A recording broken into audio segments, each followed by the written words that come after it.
Adjamé, au nord du district d'Abidjan. Cette commune est caractéristique du désordre urbain qui s'est emparé des grandes villes de Côte d'Ivoire. Nous sommes dans l'un de ces sous-quartiers appelés 220 logements.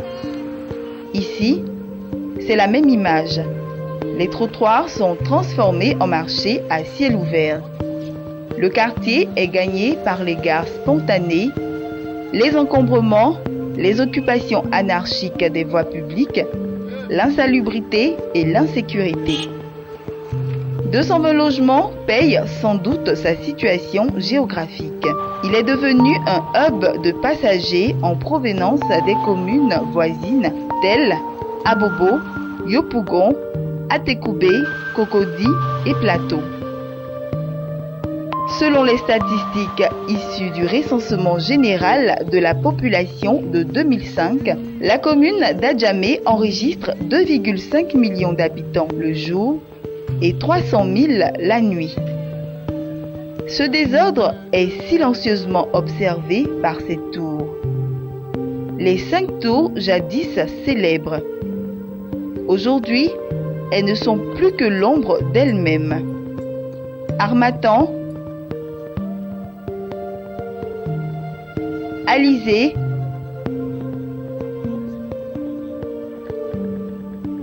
Ouragan,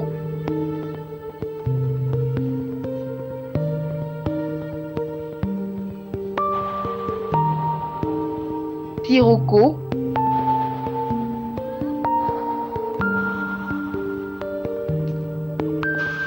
et Tramontane croulent sous le poids des difficultés. Peut-être les noms des vents violents dont ils ont été baptisés y sont pour quelque chose. En tout cas, le constat est là. Les tours du 220 logements, comme tous les immeubles depuis le Grand Bloc jusqu'au cinéma Liberté, enfin, ce qu'il reste du cinéma Liberté, présentent un visage hideux. Il y a plus de 20 ans que les façades n'ont pas été repeintes. Le quartier a été phagocyté par les gares et le commerce d'Adjamé. Et pourtant, 220 logements étaient promis à un plus bel avenir. Après l'indépendance de 1960, l'État avait décidé de doter la capitale Abidjan d'habitats modernes pour cadres moyens. La politique de construction de logements économiques est lancée. Avec des ensembles immobiliers à petite échelle réalisés en 1960 par la SUCI, la Société d'urbanisme et de construction de Côte d'Ivoire, remplacée en mars 1962 par la SICOGI, la Société ivoirienne de construction et de gestion immobilière. Avec la SICOGI, cette politique d'autoconstruction de logements va se poursuivre avec la réalisation de tours harmonieusement plantées. Nous sommes à l'ère de l'État-providence où le pouvoir public est à la fois planificateur, régulateur et entrepreneur. C'est dans ce cadre que 220 logements a été bâti. Une cité chic qui faisait la fierté de ses résidents. François Nyoléba s'en souvient encore, lui qui montre à l'envi la photo de la très enviée cité 220 logements des années 60 et 70. Une cité qui offrait une qualité de vie exemplaire à ses habitants, tant elle resplendissait par sa propreté, sa coquetterie et le civisme de ses premiers occupants. Je suis arrivé avec mes parents depuis 1961. Et depuis 1961, j'ai vu à peu près le quartier, les différentes constructions qui ont évolué. Dès 1962, le bâtiment qui est derrière moi, bloc Manivelle, une partie était finie quand je suis arrivé au 220. Donc, des maisons basses, dont celle où j'habite, étaient finies depuis 1961. C'est à partir de 1964 plutôt, alors que j'étais à l'école primaire, le ministre Auguste Denis, elle nous a sortis. Ils sont venus inaugurer la tour Harmattan. Après 1964, les années 60, la tour Tramontane a été construite et par la suite tout le monde s'est parti. Vous allez voir ici avec moi la photo des différentes tours que j'ai eu soin de conserver. Mais avant ça, le grand bloc était déjà construit en 1960, les années 59, et habité par des Européens. Au fur et à mesure, la communauté libanaise est venue s'installer. Les Blancs, ils sont partis. Et je vous dis qu'ici, au 220, c'était une très belle vie. Nous qui étions enfants, toute la communauté veillait sur nous. Il y avait des agents de sécurité. Personne ne pouvait sortir du quartier à partir de 19h. Parce qu'il y avait des gens qui veillaient, surtout les enfants. C'est ainsi, lorsque vous voyez tout sillonner tout le quartier, on avait la verdure partout. Il y avait les loisirs, enfin le cinéma Liberté, on avait le super saloon. On voyait des amis qui venaient du Cocody d'Anga, de plateaux. Attends, c'est pas encore construit, tout le monde venait là pour regarder le cinéma. Parce que c'était un grand cinéma. C'était un grand cinéma, il y avait des grands films tels que, vous savez, les Tarzan, quand tu es tout petit, on venait les regarder. Vous comprenez bien que vous êtes bien à l'aise. Comme François, Jean-Marie aussi est nostalgique. Il se souvient du passé glorieux de son quartier, lui qui y réside depuis plus de 30 ans. Je dirais que c'était une cité par le passé qui a été habitée par des cadres de ce pays. Bon nombre de cadres aujourd'hui, de politiciens, ont habité cette cité. Voilà, c'est pour dire que tout le monde rêvait de vivre aux 220 logements. Les difficultés des résidents ont commencé avec le désengagement de la SICOJ. En 1983, sous l'influence de la Banque mondiale, l'État change d'orientation. La SICOJ passe de la location simple en location-vente. Quelques années plus tard, les anciens locataires deviennent les nouveaux propriétaires. La SICOJ est partie, laissant aux nouveaux propriétaires la gestion des espaces communs, escaliers, aires de jeu, jardin, parking, ascenseur,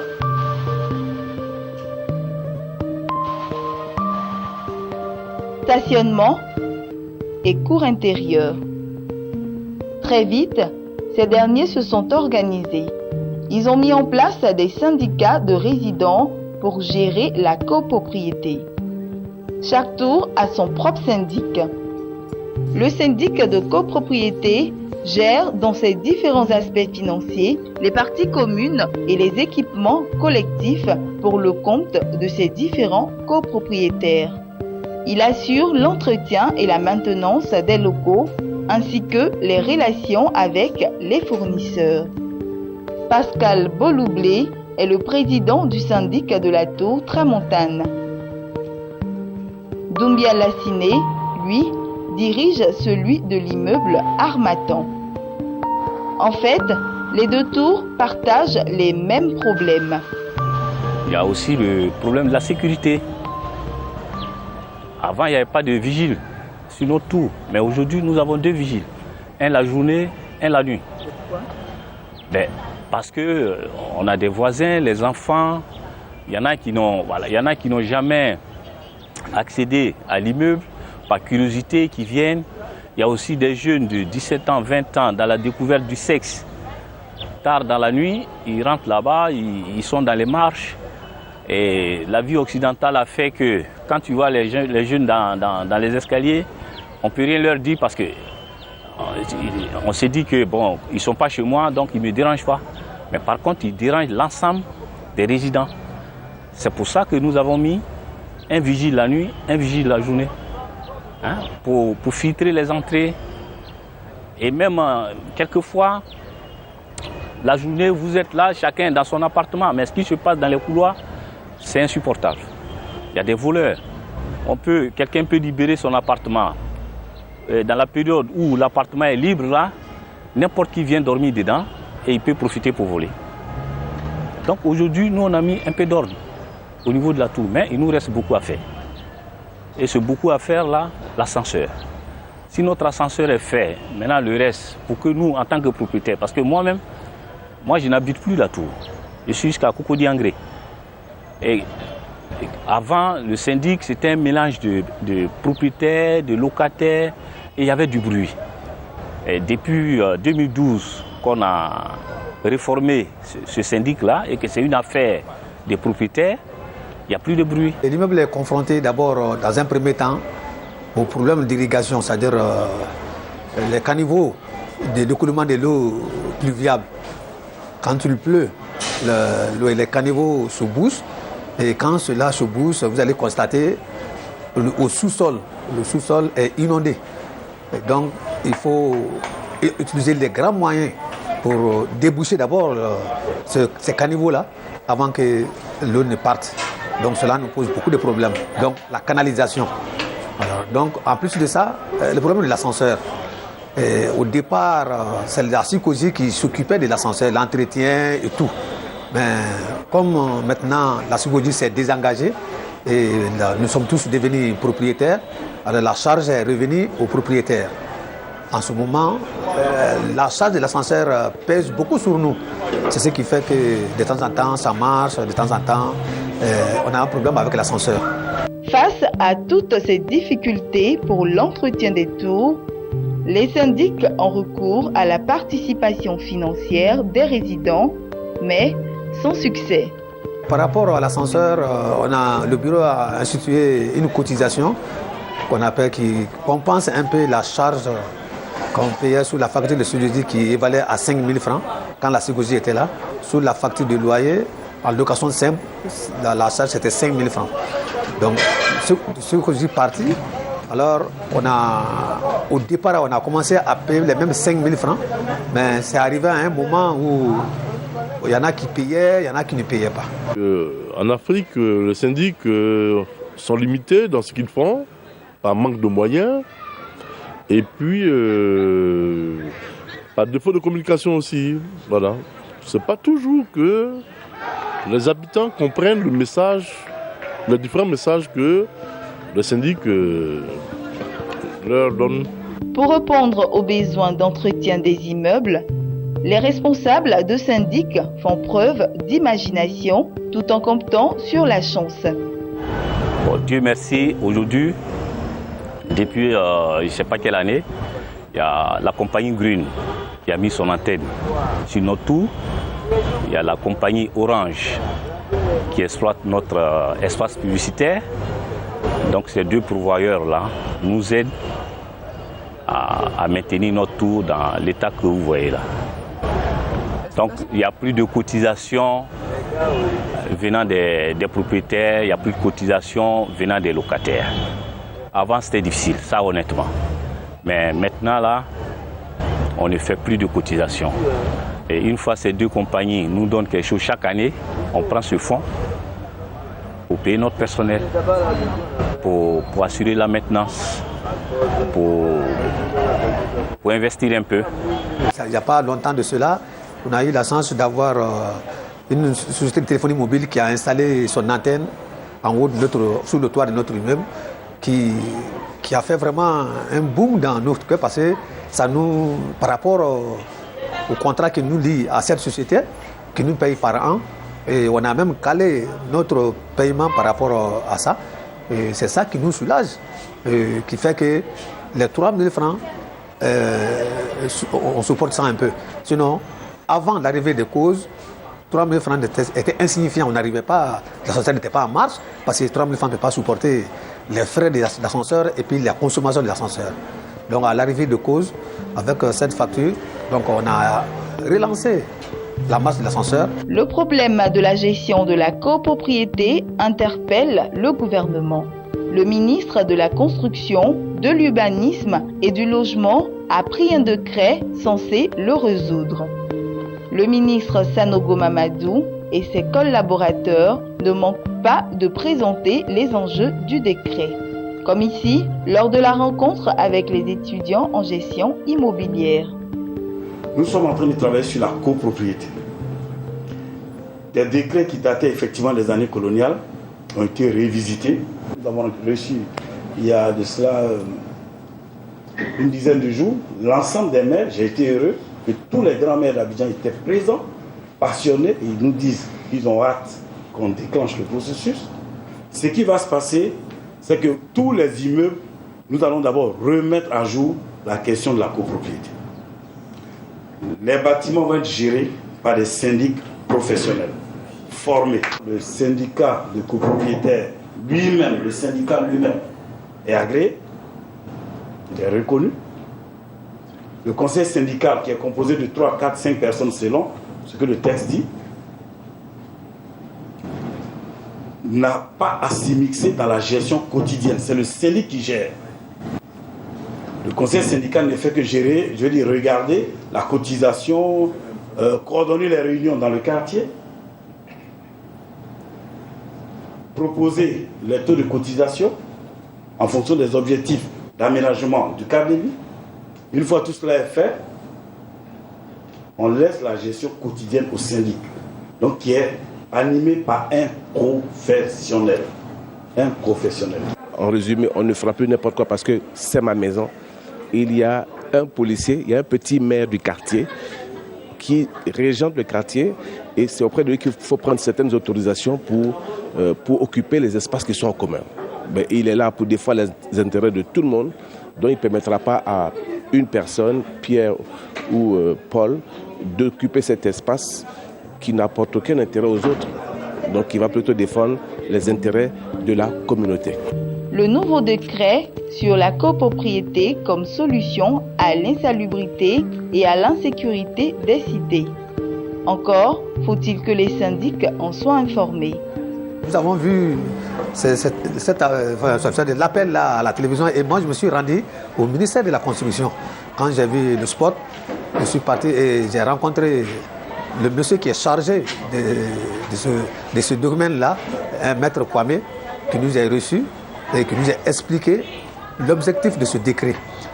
Et je te dis, ça m'a fait du doux au cœur. Pourquoi? Parce que j'ai parcouru ce décret. Il y a beaucoup d'articles qui soulagent les syndics, qui va faciliter la gestion des syndics. Parce que dans l'article 24 nouveau, il est dit maintenant que les cotisations ne seront pas payées comme nous courons derrière les gens. Ça sera relevé par une institution financière ou alors la facture de SODECI ou la facture de CIE. C'est une bonne affaire.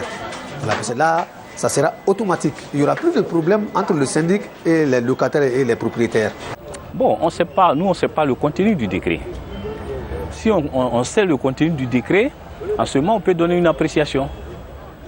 Mais dire comme ça, le décret est bon, mais on ne sait pas ce que ça nous demande. Ou bien dire que le décret n'est pas bon, on ne sait pas ce qu'il y a. Donc c'est à vous de nous dire, de nous donner un peu un aperçu du contenu du décret. Et à ce moment-là, s'il y a des propositions à faire, on vous le fera. Le décret sur la copropriété du ministre de la Construction, de l'Urbanisation et du Logement donne les moyens aux syndics pour mieux gérer les espaces communs des habitats. Des pistes de prélèvement sont explorées. Le problème de fond, quel était-il? C'était la cotisation. Ce qui fait que ça ne marche pas chez nous, c'est qu'il n'y a pas de moyens de coercition. En Europe, vous louez un appartement, c'est d'abord culturel.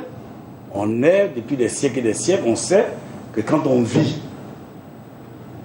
en copropriété, forcément il faut contribuer.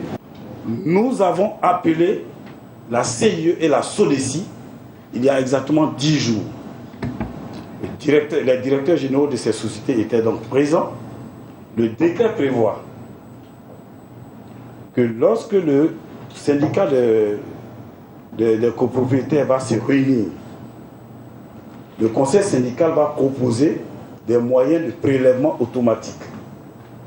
Si la majorité vote pour que le prélèvement dans le quartier se fasse par la facture d'eau, On va donc prévoir en sus du montant de la facture un forfait mensuel ou tous les 2 mois pour que lorsque vous allez payer votre facture d'eau, on retrouve une ligne où c'est écrit contribution pour la copropriété.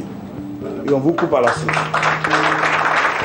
Si certains saluent ces prévisions de prélèvement sur les résidents, d'autres par contre les dénoncent déjà et restent sceptiques quant à leur bonne utilisation. Au sorti de cette crise que nous avons connue, je dirais que ce serait un peu difficile, parce qu'aujourd'hui l'Ivoirien n'a pas les moyens. Voilà, l'Ivoirien n'a pas de moyens, et puis comment est-ce qu'on appelle ça même, le SMIC, le niveau de vie, ça c'est assez difficile. Donc, il faut bien qu'on anticipe à l'abus de la cité, à l'entretien de la cité, et au maintien même d'une cité propre, belle, où il fait bon vivre. Je lui ai dit déjà, au niveau de la SODCC, il y a une taxe communale qui s'occupe d'abord de l'éclairage.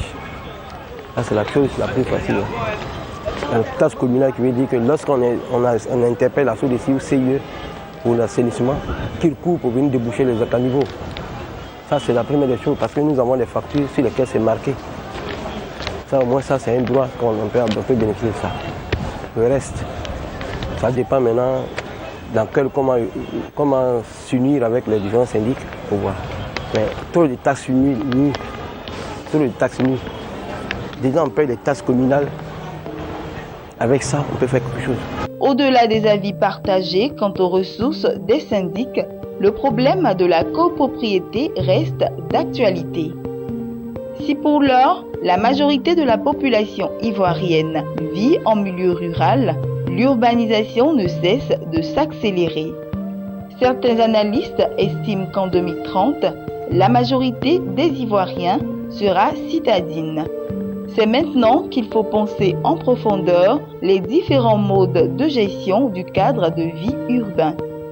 C'est pourquoi ce décret du ministre ivoirien sur la copropriété est à saluer. Un bon début. Il a invité à s'inscrire dans un vaste programme de gestion de la ville qui consiste à moderniser les infrastructures et les services urbains afin d'améliorer les conditions de vie des citadins. Un vaste programme qui devra mobiliser plusieurs départements ministériels.